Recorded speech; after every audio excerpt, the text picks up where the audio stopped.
What's going on, Sports Wars? It's your observant lineman, Uche Waneri, and today we're going to talk a little bit about Carson Wentz. Now, for those of you who haven't been paying attention, Carson Wentz has been having a heck of a go to start this 2020 season. But beyond looking at his numbers, which they are pretty bad, there are some other things that need to be considered in regards to why he is going through such a slump in play here in 2020 for the Philadelphia Eagles. Now, let's take a look real quick at his stats currently this season. So it's been an ugly look for Carson Wentz so far this year. 3 weeks in, he has 737 passing yards. That's 20th in the league. He has 3 touchdown passes. That's 25th. 6 interceptions, tied for last. And his QBR is a 35.5, which is 29th. Obviously, far cry from the 2017 stats that he had in the NFL. But let's look at some of the plays here in regards to what really may be behind a lot of what's happening with the Philadelphia Eagles. And really, to be honest, it's a number of different things. It doesn't really just come down to one specific aspect of their offensive game. Like, for instance, in this play here, we're taking a look at the game last week versus the Bengals. Carson Wentz in his drop back here. Now, it appears to him, from what I can tell, that he thinks that this is a cover 2 coverage. From how we're looking at it, looks like the linebackers in the box are hanging back in their zones. Looks like you've got bailing cornerbacks on the side. But in reality, what we're looking at here is a cover 1 hole. So the safety is going to be playing middle of the field. Everyone else is in man coverage. As you can see, the linebackers in middle of the field, they separate once that crossing route makes its break. And the Mike linebacker in the middle actually is playing the whole player. He's setting back a little bit, covering a zone, covering under anything that's going to come middle to short in terms of passing routes. So this route that Wentz decides to pass to is actually triple covered if you think about it. You have a linebacker playing under it, a safety playing over the top of it, and a corner or safety on the other end who is playing towards it. So they literally kind of funneled him into making that throw. But it's not just on Carson in regards to that. From the end zone cut, we can look here. This is the cup. This is the coffee cup that I talked about as Coach Ooch when it comes to the pocket. And those are your 4 down linemen that are going to be rushing. Now, this is the defensive lineman that's going to be doubled by the pass protection, as he's the shaded player that is technically over the center. Now, in this protection, their pocket looks decent enough, but Jason Peters and Carlos Dunlap is the matchup you want to look at. Now, in this matchup, Jason Peters actually sets wide open to the sideline, exposes his chest. He doesn't shoot his hands at all in his pass protection, and he's not using the help that he actually has from his left guard, who has his eyes to him in case of any kind of inside move. Now, with that, the pocket has been collapsed, and you have 3 defensive linemen who have actually pushed the pocket back about 4 yards, and they're all in striking range of Carson Wentz. One of them gets their hands on the pass, deflects it, and that actually leads to the interception. So that just kind of shows right there in that first play that not everything is necessarily on Carson Wentz when it comes to how the events of a certain play out. Now, on this play here, we're looking at a 3-by-1 with 3 receivers down at the bottom, tight end up top, running back coming out from the backfield. Now, obviously in this, once again, we're looking at what appears to be a cover 1 hole coverage, man coverage across the board. One linebacker who's playing kind of a semi-spy, keeping his eyes on where Wentz wants to go with the ball. We have a safety playing over the top who's also looking to see where the quarterback's going. Now, once again, here, pass protection, a huge issue.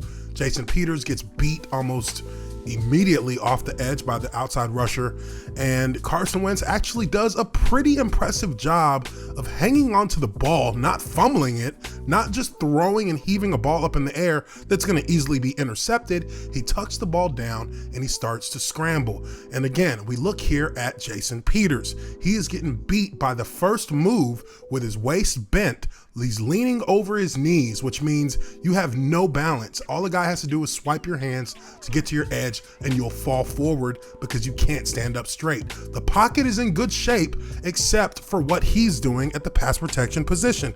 As a left tackle, he got a pay raise in order to be the left tackle protecting the blind side of Carson Wentz before the season started. And thus far, he has not held up his end as being a kind of pass protector who is going to take care of his quarterback's blind side. Now here we are. This is a red zone play. Obviously, we're inside the 5-yard line. They're going with a 2-by-2 formation. And again, you have man defense across the board with a spy on Carson Wentz. Now, if you're looking at that slot position up towards the top of the screen, you could argue that that could have been a defensive holding on the slot. So really, this is a play that's harder to look at and understand why it didn't work. And if you know how this red zone kind of philosophy in the NFL works, you are not going to see zone defense. You're going to see press man coverage. And in this situation, they've just got the Eagles beat. They have a better defense and the Eagles have play call. They're not running routes that really cause any confusion with the defensive secondary. And with that play action, they actually do have a really good pocket. Their pocket is solid. It's exactly what you want. You've got guys sitting down on their blocks because of the play action, and Carson's trying to find somewhere to go with it. Now, I think that in this situation, he was a little bit impatient, and that caused for him to, make a rash decision that brought him back in getting that sack. Now, here we have another situation again where you've got single high safety, you have man coverage across the board, and the Bengals are actually going to rush 5 this time. You've got the center playing center field, but you've got 5 rushers, which means you have 5 one-on-one matchups. You also have a linebacker in the middle who is, again, spying / covering. You could see there he actually gets tricked and was going to come on a rush, an add-on rush. The running back runs out on a route, so he actually was wide open. But because of the pressure, because of the inability to have the pocket soundly protected for Carson Wentz, it's another situation where he's really just kind of stuck between a rock and a hard place. His call linebacker is actually the nickel that's coming on the blitz. So you've got 3 linemen to take care of those 3 threats. You have the linebacker in the middle who's running a spy / man coverage on the running back.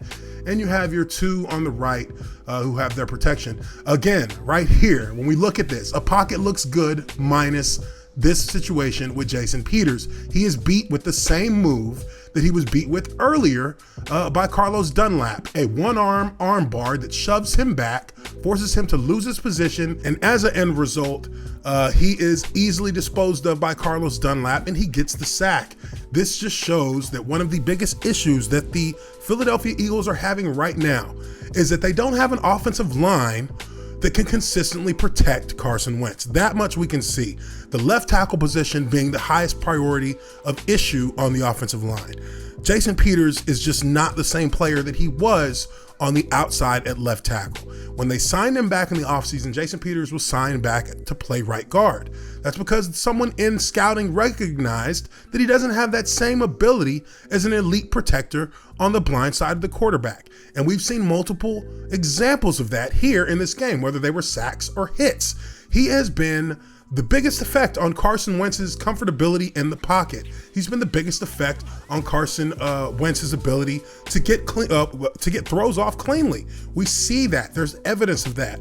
So if the Eagles are looking to solve their issues, in my opinion, if they're looking to fix a problem, they need to be looking at their left tackle position, because I saw a lot of pockets that looked fairly decent in this film, but I didn't see Carson Wentz being able to really to deliver a ball that was manageable by anybody down the field, because he was a lot of times pulling down the throws and having to stave off pressure from defenders who are coming free on pass rushes. We've seen Jason Peters a few times in this film nearly get him sacked.